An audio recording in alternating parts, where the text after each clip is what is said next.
So yesterday was yet another example of just how intense things have been getting in the political climate here in America.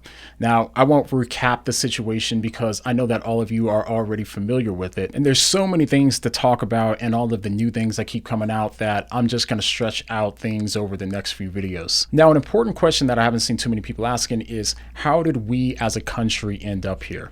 And the short answer to that question is that people felt like their voice had been silenced and that their trust has been broken. This is a recipe that we've seen over and over in history. People start making a complaint about something and they feel like they aren't being heard, and then they feel that they don't have any other option but to do something wild, thinking that people will finally listen to them. Now, just to be clear, I'm not condoning anything. I'm actually working on a video too talking about should Christians have stormed the Capitol. But what I am trying to do here is to explain the perception and show how that fits into everything that we've been seeing going on lately. When it comes to the storming of the Capitol building, you have to realize that there are millions of people that believe that the election was stolen from them and that they weren't able to even talk about it on social media without having their posts on it silenced and censored. Now, regardless of what you think about the facts of the election fraud and that sort of thing, what matters here is the perception of their mistreatment and how that influenced their decision. At least that's the case for this video. Now, mix that perception with the mistrust that's been building up for so long. More and more people are starting to mistrust the government and starting to mistrust the people in power. So when the fact checkers tell them that there's no evidence of voter fraud,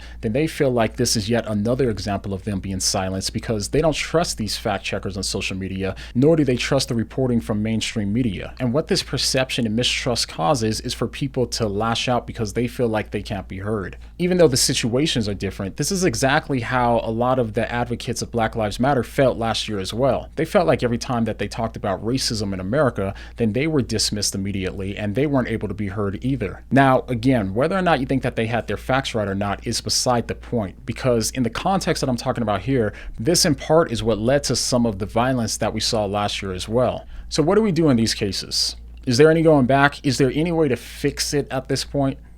Now, I have some ideas, but I don't know for sure. But what I do know is that for those of us that are Christians, we need to remind ourselves not to let all of this bitterness stay in our hearts, and we also need to remember to be slow to become angry. Because as James says, my dear brothers and sisters, take note of this. Everyone should be quick to listen, slow to speak, and slow to become angry, because human anger does not produce the righteousness that God desires.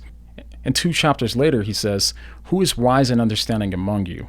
Let them show it by their good life, by deeds done in the humility that comes from wisdom.